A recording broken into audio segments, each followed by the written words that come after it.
女人正在跟丈夫通话，身后的儿子却突然将手伸了出来，她顿感不妙，连忙挂断电话，起身离开。马克前不久刚刚丧母，父亲便迫不及待娶了一个年轻漂亮的小老婆。对于这个突然出现的继母，他并不反感，反而有种莫名的亲切。结婚后没多久，父亲便出差做生意，家里只剩下马克和继母。艾莉好奇男孩为什么不去上学，对于这个问题，他并没有给出正面回答，只是随便找了个理由搪塞过去。而继母也并没有在意，尽职尽责地照顾着男孩的衣食起居。但她很快就发现不对劲。这天，艾莉正在和丈夫打电话，马克却出现在身后，伸出双手抚摸着自己的胳膊。眼看对方的动作愈发大胆，女人忍无可忍瞪了男孩一眼，随后挂断电话，起身离开。回到房间，艾莉就开始为自己的行为感到后悔。毕竟马克刚刚丧母，正是需要安慰的时候。这天，在外出差的保罗终于回来了，两人一起前去迎接。看着许久不见的丈夫，她脸上露出了开心的笑容。回去的路上，艾莉忍不住想要亲热一番，结果一时走神，差点撞上了迎面而来的大货车。后面的马克看见这一幕后，却露出了得意的笑容。正所谓久别胜新婚，回家后两口子就立刻跑进卧室，殊不知外面的男孩一直死死盯着窗户看。艾莉发现这一幕后有些震惊，问丈夫马克是不是有些早熟，保罗却没当回事，说儿子没什么朋友，再加上前妻刚去世不久，让他对马克多点关爱。说罢，保罗便起身带着儿子来到泳池边，一边聊天一边问马克对这位继母的印象怎么样。可男孩却撒谎了，表示艾莉对自己一点也不好，他不知道对方为什么要撒谎。两人明明相处得很融洽，但艾莉并没有向丈夫解释什么，决定用实际行动来获得马克的好感。继母在男孩的胁迫下宽衣解带，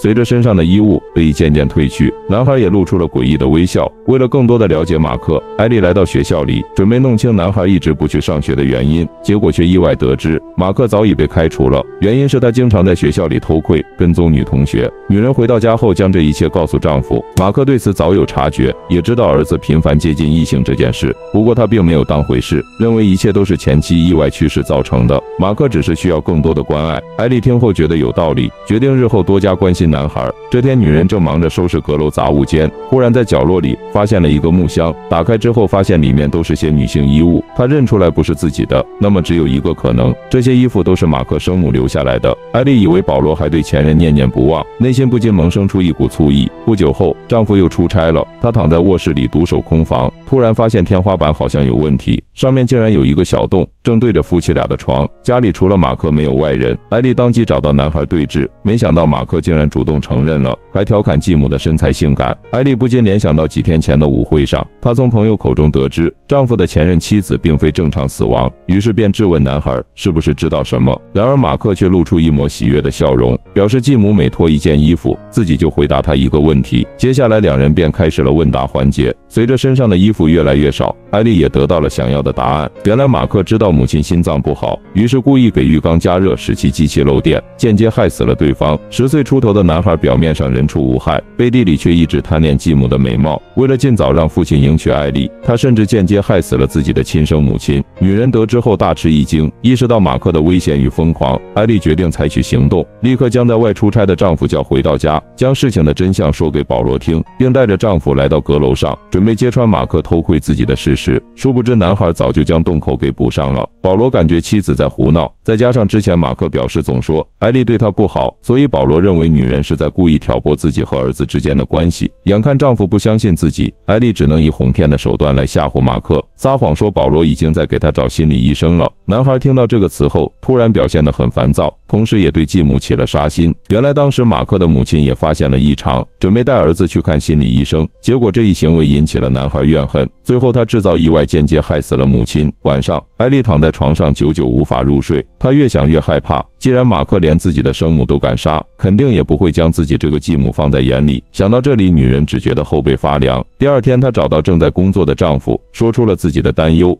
可保罗依然无动于衷，因为他压根不相信儿子会是杀人犯。可过了几天，家里的狗子莫名其妙溺死在泳池里，一旁的马克却脸色平静，甚至还调侃小狗不会游泳，死了活该。保罗顿感事情不对，当即给儿子找了一名心理医生。然而马克却通过精湛的演技，成功骗过了医生，并给对方洗脑，让医生认为有问题的是继母。艾莉彻底崩溃，趁着夜晚钻进男孩的房间，准备先下手为强，将男孩活活闷死。丈夫看见这一幕后及时阻止，这才救回儿子一命。第二天，他就将妻子送进精神病院。可没有艾莉的日子里，马克克却辗转难眠。在精神病院的日子里，安娜经历了从绝望到觉醒的转变。她明白，唯有自救才能重获自由。不知熬过了多少个日夜，她凭借良好的表现获得了出院的机会，心中复仇的火焰却从未熄灭。到了出院的时间，父子俩一同前去迎接，而艾丽似乎完全忘记了男孩的所作所为，开始与马克和平相处。殊不知，这都是女人的缓兵之计。经过精心策划，安娜邀请丈夫与继子进行了一场出游。在看似和谐的氛围中，她巧妙地利用了一个机会。等男孩放松警惕的时候，艾丽突然故意撒开了宠物狗的绳子，马克下意识跑过去追逐，正好被疾驰而来的汽车撞死。这一刻，艾丽终于为自己和逝去的无辜者讨回了公道。从此，她摆脱了马克的阴影，重新过上了自由而潇洒的富婆生活。但这段经历也让她更加珍惜眼前的一切，学会了如何在复杂的世界中保护自己，并且勇敢前行。电影到此结束。